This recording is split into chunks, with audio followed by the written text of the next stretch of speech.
The alarm went off at 5:47 a.m., not 5:45, not 6.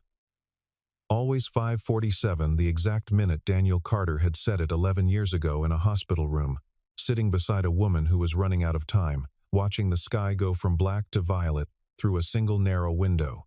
He had never changed it. He lay still, for exactly 3 seconds, an old habit. A man who counted things the way other men breathed, then pushed himself upright and put his feet on the cold floor.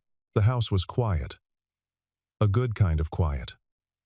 The kind that meant Lily was still sleeping. That nothing had broken in the night. That the world had agreed to stay ordinary for one more morning. He made coffee first. Dark, no sugar. Poured into a blue ceramic mug with a hairline crack running up one side that he'd never bothered to replace. He carried it to the kitchen window and stood there looking out at the street. November. The oak tree across the road was losing the last of its leaves. A dog walked its owner past the front gate. A street light was still on, pale and unnecessary in the gray early light. To look at him, really look at him, without knowing anything, you would see a man in his mid-30s who was tired in the particular way that single fathers are tired. Not exhausted, not broken, just carrying something that never fully put itself down. Dark hair. Slightly overgrown. A worn gray sweater. A shadow of stubble he'd shaved the day before yesterday and hadn't gotten back to. You would see nothing exceptional. That was the point. At 6:30. He climbed the stairs and pushed open the door to Lily's room. She was buried under a yellow blanket, one arm hanging off the side of the bed, a library book splayed open face down on the floor where she'd fallen asleep reading. He picked the book up. First she'd be upset if the spine bent, and set it on her nightstand. "Hey," he said. 6:30. A sound from under the blanket. Not a word. Possibly a complaint. Pancakes or toast. One eye appeared. Brown. Sharp. Exactly her mother's eye. Pancakes is a question? It's an offer. Take it or leave it. She sat up. Her hair was a disaster. She didn't care. She had never cared about her hair, which was one of the things he loved most about her.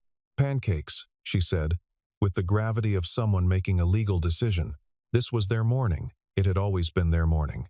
He made pancakes plain, 3 of them, cut in half the way she liked, and she sat at the kitchen counter in her school uniform doing last-minute reading while he packed her bag. He knew where everything went. He had always known. Some men were absent fathers who learned presence late. Daniel had been present since the first morning he'd brought her home from the hospital. A 6-pound fact of a person who had rearranged every priority he'd ever had without apology. She went to Hargrove Academy. This was the part of their life he had not chosen carelessly. Hargrove was one of the finest preparatory schools in the state. Rigorous academics. Small class sizes. A student body that went on to universities that other universities respected. It was not cheap. The scholarship program that Lily had earned a place in covered 60% of the fees. The rest, the silent, undisclosed rest, was handled in ways that never appeared on any paperwork connected to Daniel Carter's name. He drove her to school in a 6-year-old Volvo that needed new brake pads. He walked her to the front gate. He said goodbye in the way they'd developed, a short, specific handshake they'd invented when she was 5 that still made her smile even now that she was 11 and ostensibly too old for things like that. He watched her go. Then he drove to the offices of a logistics and technology consulting firm called Meridian Group, a small, deliberately unremarkable office suite on the 4th floor of a building nobody looked twice at, and sat down at a desk and spent the next hour and a half on encrypted calls with the actual offices of Carter Integrated Systems, a privately held technology corporation valued, depending on what it was doing in any given quarter, at somewhere between $4 and $6 billion. He had founded it at 22. He had run it through one recession, one catastrophic data breach that he had personally overseen the recovery from, 2 hostile acquisition attempts, and the death of his wife. He had never put his name on a building. Never let a publication photograph him beyond a headshot, filed with the Securities and Exchange Commission. Never attended an industry event that he could avoid. The people who needed to know who he was, board members, regulators, the handful of executives who reported to him knew. Everyone else did not. He preferred it that way. His head of security, a former federal agent named Grant Holloway, had once asked him why. Daniel had thought about it for a moment. Then he'd said, "My daughter goes to school. She waits for the bus. She walks to the library. She does all the things kids are supposed to do. The moment my name becomes a known thing, all of that ends. Someone starts watching the gates. Someone starts asking questions. And I'm not doing that to her." Grant had understood. The only people in Lily's daily life who knew who her father really was were Grant, who drove a separate car, always within 2 blocks, and Maria Santos, who had been their housekeeper for 4 years, and whom Lily called Maria and Daniel called his most trusted employee, though she was technically employed by a shell company and paid extremely well for duties that included a level of discretion unusual for someone whose job description involved laundry and meal preparation. Lily did not know. She knew her father worked in technology. She knew he traveled sometimes and had phone calls he took in his office with the door closed. She thought they were comfortable, but not wealthy. She had once told a friend at school that they were regular people, and Daniel had overheard it and felt something so piercing and clean he hadn't known what to do with it. Regular people. He had spent 11 years building that ordinary life around her like a wall. He had not seen it coming apart. Not yet. Victoria Hale arrived at Hargrove Academy twice a year. The first time was in September, for the opening faculty reception, which she attended with the precision of someone fulfilling a contractual obligation. The second was in March, for the spring showcase, an event that displayed student achievement in ways legible to donors. She had funded the new science wing, the library endowment, and the scholarship program that bore her foundation's name. She was on the board. Technically, she was the board. The headmaster, Dr. Ellison Marsh, had learned years ago that the most effective administrative decision he could make was to agree with Victoria Hale. She was 44 years old. She moved through rooms the way certain weather systems move, not loudly, but you felt the pressure change. Her company, Hale Capital Partners, had its fingers in healthcare technology, real estate development, and private equity. She had built it after her husband's death 10 years ago, which most people interpreted as a story about resilience. It was also a story about needing somewhere to put an amount of grief too large to feel directly. No one in her professional life knew about Sophie. Sophie had been 8 years old when the car accident happened. She had been in the back seat. Victoria had been at a conference in Seattle.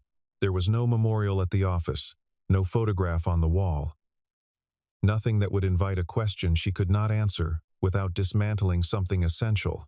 What there was, instead, was control. She controlled her schedule to the minute.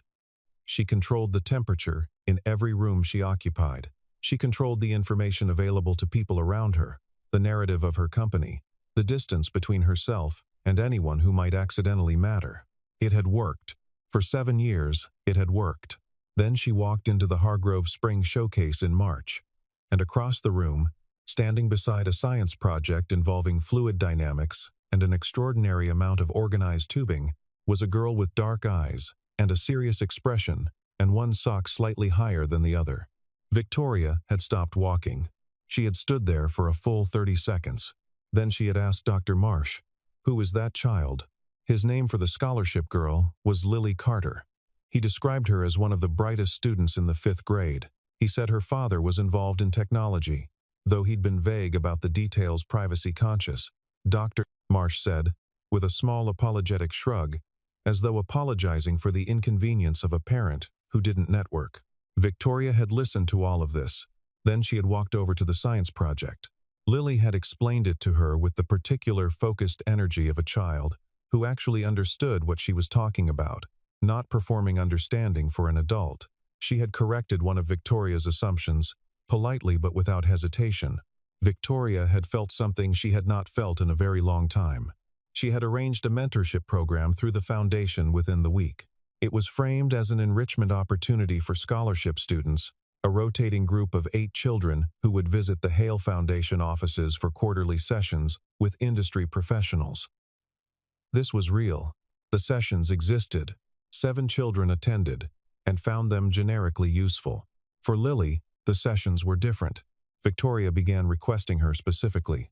study sessions at the foundation offices. Then at Victoria's home, a Georgian-style estate 20 minutes from the school. Staffed by a team of 6 who had learned not to ask questions. She told Daniel Carter, through the school's administrative contact, that she was personally invested in Lily's development and would like to provide additional mentorship. Daniel, who was busy and who had never had reason to distrust Hargrove, said yes. He thought it was a professional networking opportunity. He thought it was the kind of thing that opened doors. He thought, in the particular way that competent people can be blind to the things they trust. She's in good hands. Maria, picking Lily up from the estate twice a week, thought otherwise. She did not say so immediately. She was not a woman who spoke before she was certain. She watched.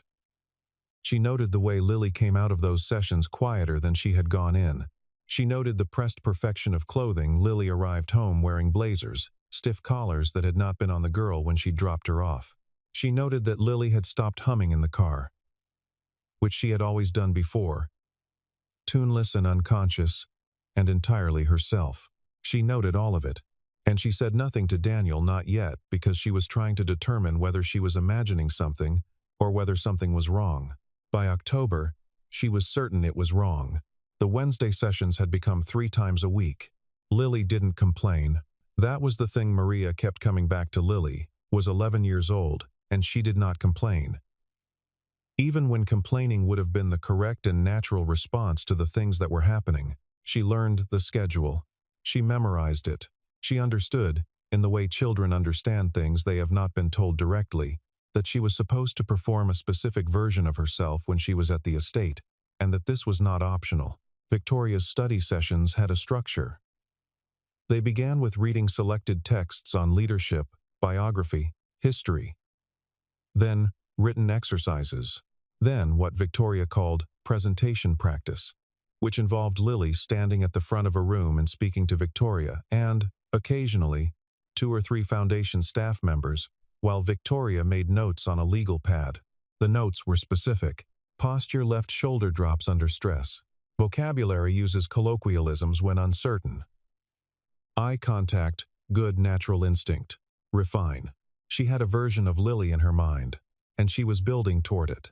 On a Thursday afternoon in late October, Maria was in the kitchen of the estate she had taken to, arriving early and finding a reason to be inside, where she could hear things when she heard Victoria's voice from the study. Not raised. Victoria did not raise her voice in the ordinary way. But there was an edge in it that Maria had learned to hear. Do it again. Lily's voice, smaller. You dropped the ending. The sentence has no authority when you drop the ending. Again. Silence. Then. Lily. Reciting something. A passage from a book. Her voice was flat, in a way that Maria recognized as a voice trying very hard not to shake. Victoria. Better. But your face. You're frightened. Don't be frightened. She was never frightened. Maria had stood very still in the kitchen for a long moment. Then she had gone back to her car and sat in it and thought about what she was going to do. She called Daniel that evening, while Lily was in her room doing homework. She kept her voice careful and explained what she had heard. She said she might be misunderstanding the context. She said she wasn't sure. Daniel asked questions. Good questions, precise, rapid. The way he always asked questions when something mattered.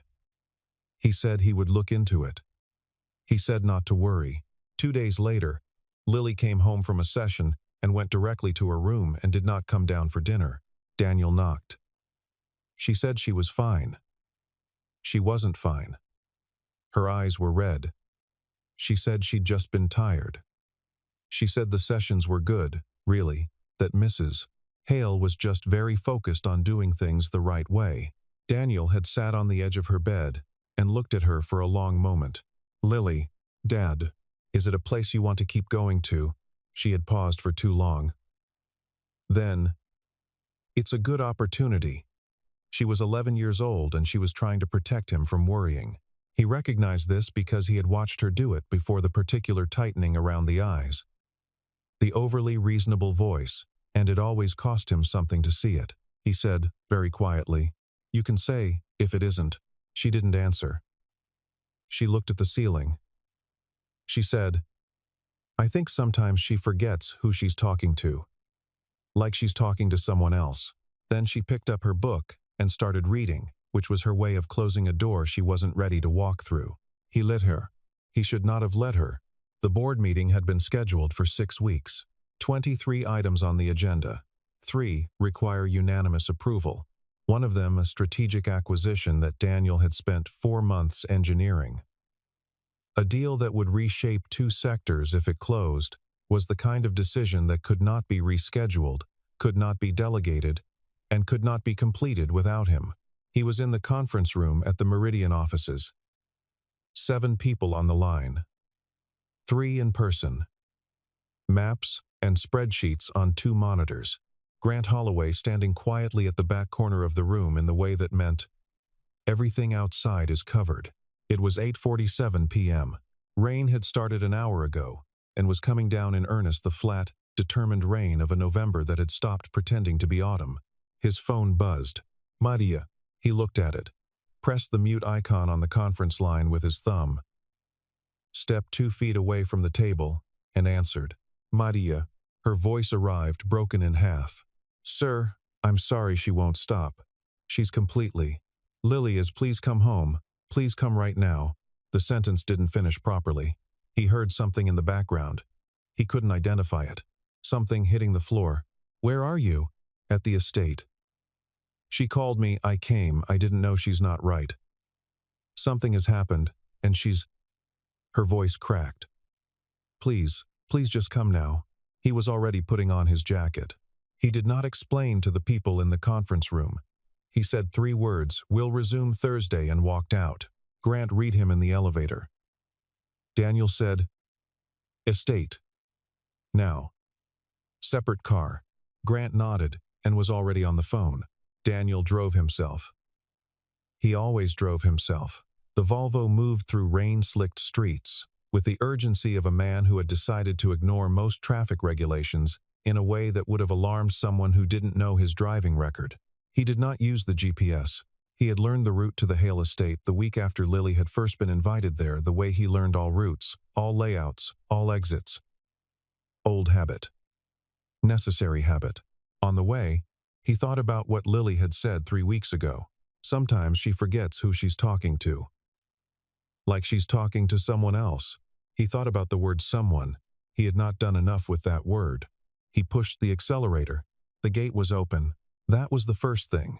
The security gate that required a code he had memorized and had never been left open before was standing open in the rain, and there was a car parked at an angle in the driveway that was not Maria's, a Foundation staff car. The driver standing outside it in the rain, looking at his phone with the deliberate unconcern of someone who had been told to stay out of whatever was happening inside.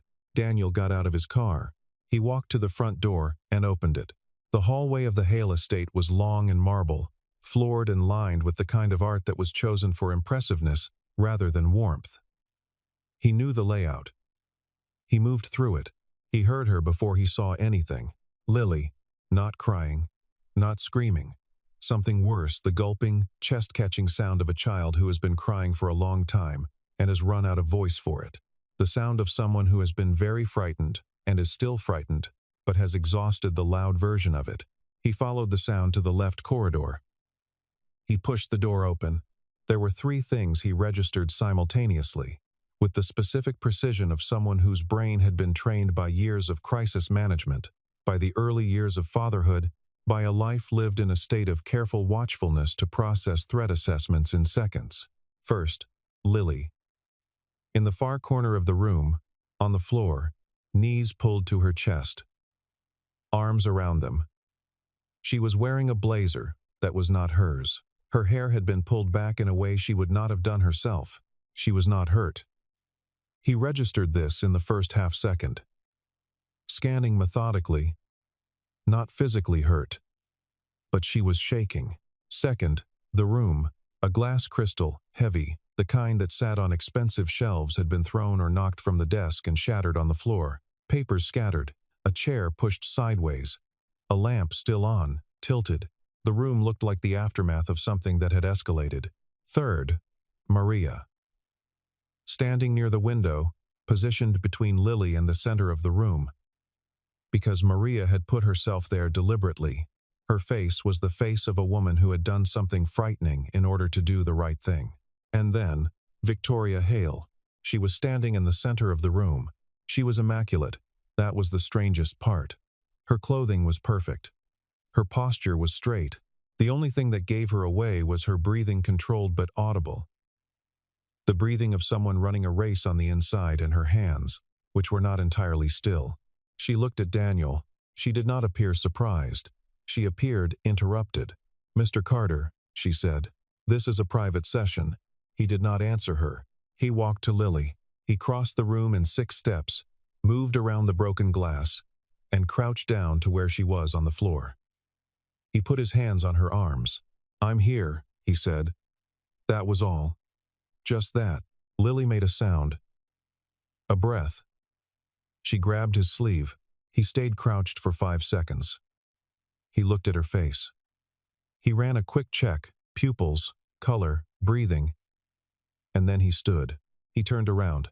Victoria was still standing in the center of the room. "She was making progress," Victoria said. Her voice was precise, modulated. The voice of someone translating emotion into acceptable language. "I understand you're concerned, but you don't have the full picture of what we're working toward. She's 11 years old," Daniel said. "She's exceptional. You're not utilizing that. You let her waste time with library books and science projects when she could be building the skills that will actually—" What happened to the glass? A pause. She was not cooperating. I demonstrated frustration. He looked at the broken glass on the floor. He looked at his daughter in the corner of the room. He looked at Maria, who had positioned herself between them. He looked back at Victoria. Something in his expression changed. Not loudly. It didn't happen loudly. It was the kind of change that happens in the eyes when a man who has spent years being careful has stopped calculating and has arrived somewhere final. Victoria saw it. She took 1 step back. "She belongs here," Victoria said. "I can give her things you can't." Her voice had found its footing again, the familiar ground of advantage, of leverage, of being the person with more to offer. "I fund this program. I fund her scholarship. I fund the school she attends. I have given her access to a world she would never reach." Through her gaze moved over him, briefly through what you can provide. "Leave," Daniel said. She blinked. "Just once." "I'm sorry, you're in your own home," he said. "I know. So I'll take my daughter and leave. And I suggest," he paused, "that you don't make it difficult. You don't understand what position you're in." Victoria's voice sharpened, not raised. She did not raise her voice. "I have a staff of 40 in this building alone. I have lawyers. I have security." Daniel nodded. "I know."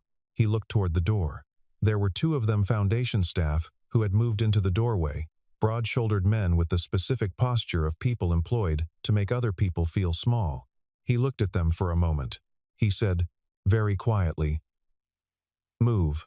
That was the whole sentence. 1 word. And the thing about it, the thing that was impossible to explain but entirely visible to everyone in the room, was that it was not a request.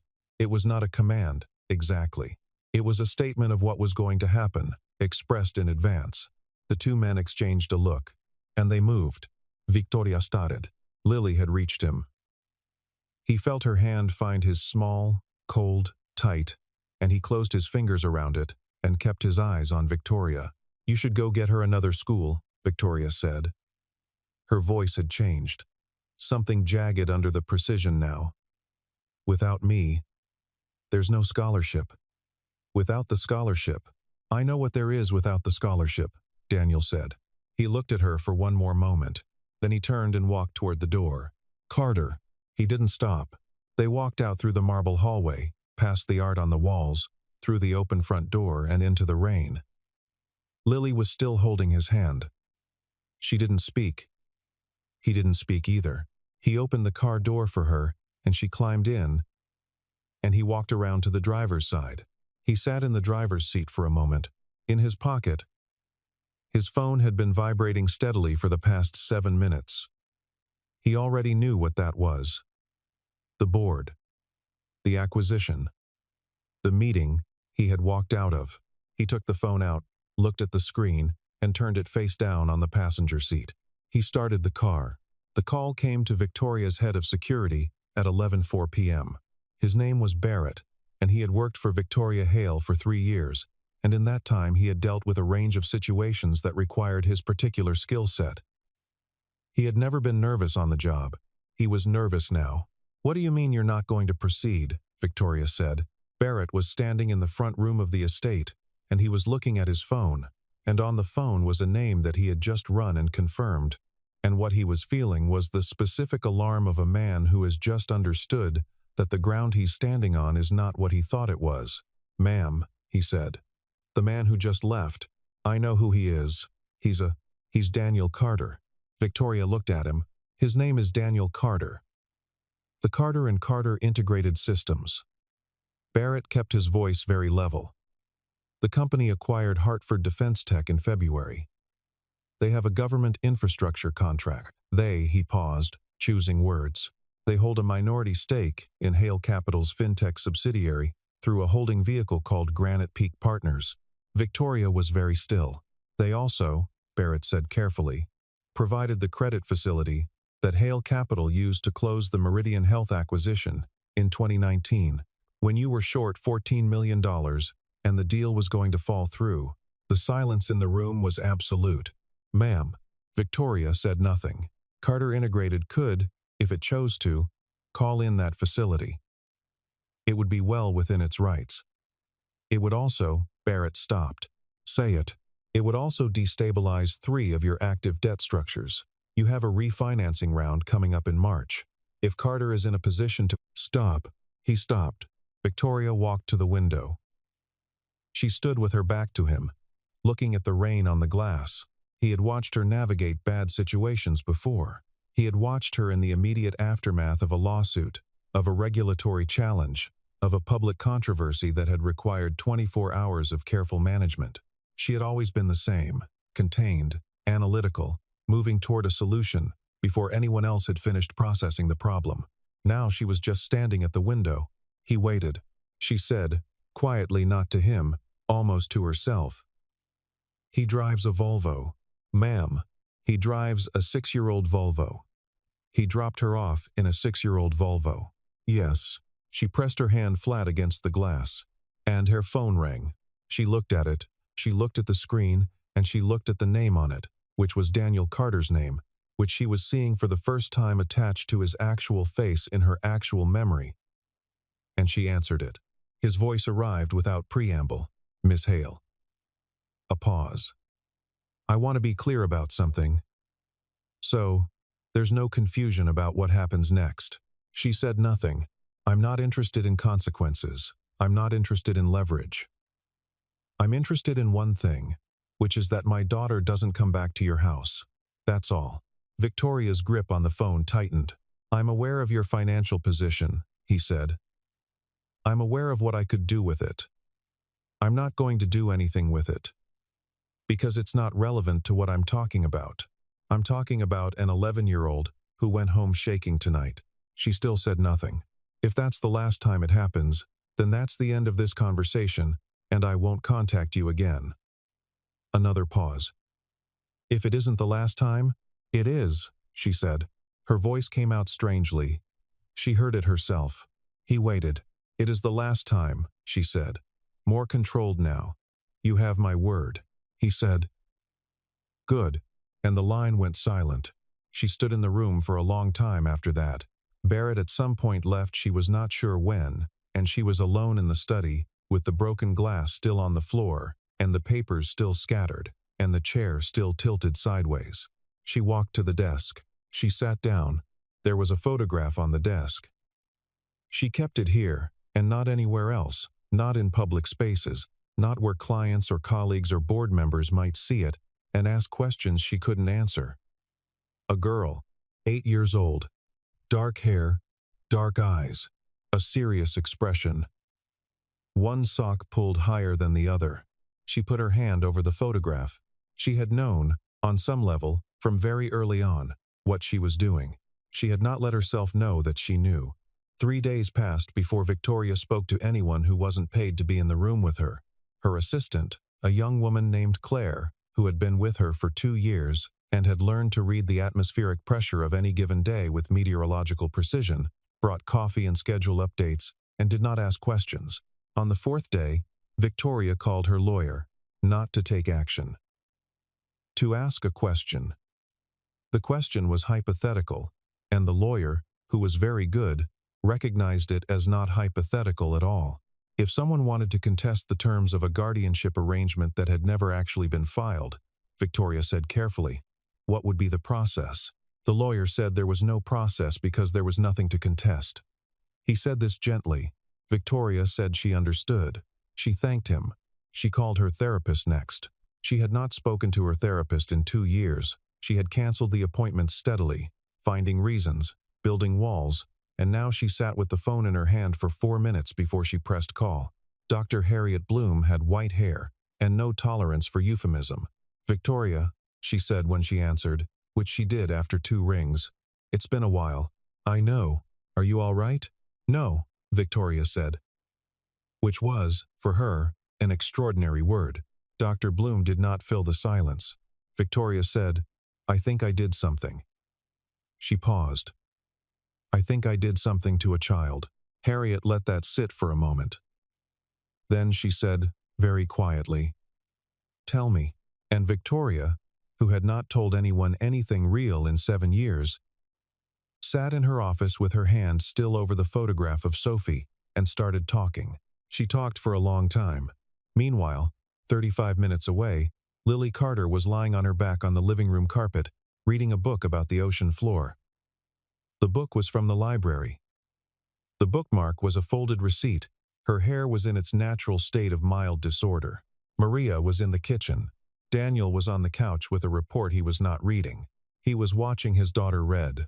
She had come back to herself in increments. The way people come back from a fright, not all at once but in layers. The first day she had been quiet in a way that still hurt him to remember. The second day she had asked at breakfast if she was going to have to go back to the estate. And he'd said no.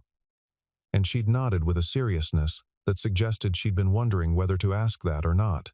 The third day, she'd come home from school and immediately got on the floor with a book, which was exactly where she always was before any of this had started. He had called Hargrove and spoken to Dr. Marsh in terms that were unambiguous. The scholarship arrangements were being restructured through a different foundation vehicle. He gave the name of an organization that Dr. Marsh did not recognize because it was new, and because Daniel had spent 40 minutes that morning establishing it, and because the amount it would contribute to Lily's education was sufficient to make Dr. Marsh's only response, "Of course, Mr. Carter. We'll update our records immediately." The Hale Foundation's name would no longer be in Lily's file. Lily didn't know any of that. She turned a page. "Did you know," she said, without looking up, "that the deepest part of the ocean is 10 times taller than the Empire State Building? If you measured from the top of the building to the bottom of the Mariana Trench?" "I did not know that," Daniel said. "It's 10.9 kilometers. She thought about it. That's basically an infinity. Basically." She turned another page. Then she looked up at him for a moment, just a quick look. Assessing. "Dad," she said. "Yeah. Are we going to be okay?" He met her eyes. Brown, sharp. Exactly her mother's eyes. "We're already okay," he said. She looked at him for one more second. Then she went back to the book. He went back to the report he wasn't reading. Grant Holloway had put a file on Daniel's desk. Not a large file. 3 pages, printed and paper-clipped. Grant only used paper when something was important enough that he wanted no digital trace of the conversation. The file was an overview of Hale Capital's current liabilities, the upcoming refinancing round, and the precise points at which Carter Integrated's holdings and contractual relationships could be used to apply pressure. It was thorough and specific, and Grant had clearly spent some time on it. Daniel read it once. He set it face down on the desk. He looked at the wall for a moment. The wall in his office at Meridian had nothing on it, no art, no credentials, no photographs. Just paint. He'd always preferred it that way, Grant said, from the other chair. You don't have to be decisive about this today. I'm already decisive, Daniel said. The file. I'm not going to use it. Grant absorbed this. He had worked for Daniel for 6 years, and he had never entirely stopped being surprised by the man, even though he had long since stopped expecting predictability. She had your daughter on the floor in a corner. I know. She could have. I know, Daniel said again. And she's already where she is. That's enough. Grant was quiet for a moment. Then, for the record, I think that's either very principled or very naive. And I'm not sure which. Neither am I, Daniel said. But using financial leverage to punish a person for a breakdown doesn't feel like something I want to do. She's not just a person. No. She's a grieving person who did something wrong because she ran out of ways to hold her grief without it spilling onto someone else. He paused. That's not an excuse. It's a description. Grant looked at him. You're going to just leave it. I already talked to her. She knows where things stand. She gave her word. Her word.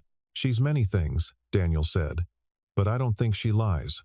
Grant picked up the file, folded it in half, and put it in his jacket pocket. He would shred it later. He always shredded things that were no longer needed. Fine, he said. What about the acquisition? Thursday meeting. All 23 items. Daniel sat forward, pulling the report toward him. In that order, Grant stood to go. At the door, he stopped. For what it's worth, he said. The way you drove through that rain. He paused. I had to break 3 lights to keep up with you. Daniel looked up. 3's not bad, he said. Grant almost smiled. He left. Spring came. This is not a metaphor. It is simply what happened. November became December, became the cold center of January. And then March arrived, and the oak tree across the road from Daniel and Lily's house began doing what oak trees do in March, which is begin again. Lily came home one afternoon with a permission slip for a field trip to a natural history museum. She left it on the kitchen counter with a pen on top of it, which was her way of indicating that it was his problem now. He signed it while making dinner. She was taking a pottery class on Saturdays, which she had decided she wanted to do, and which she was spectacularly bad at, and which she loved completely. She brought home lopsided bowls and misshapen mugs, and placed them on shelves around the house, with the pride of someone displaying gallery work. He used them. The mugs leaked slightly. He used them anyway. She had not mentioned the estate again. She had not mentioned Victoria.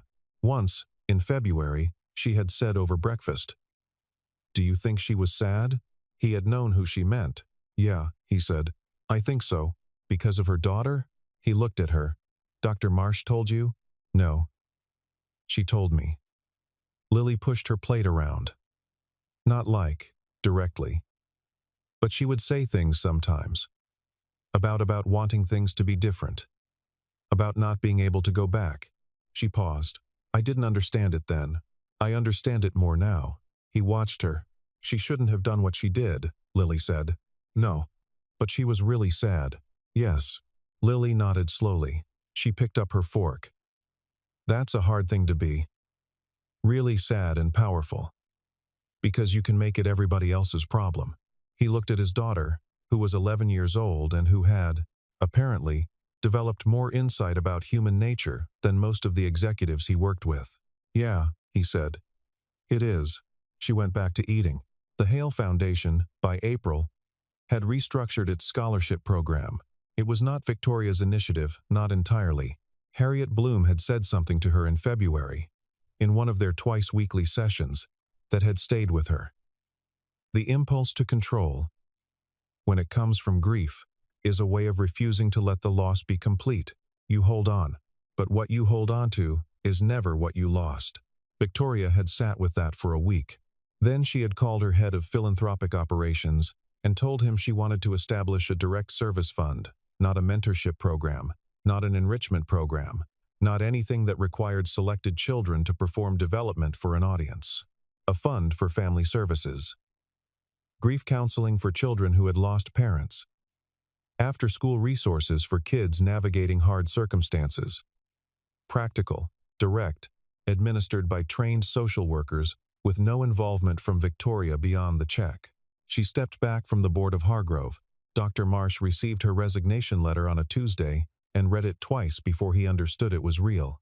She attended a garden party at a colleague's house in April and stood in the spring light and talked to a man she had met briefly at a conference, whose name was Patrick, and who was a structural engineer, and who asked about her work and listened to the answer, and then said, "That sounds like it changed a lot."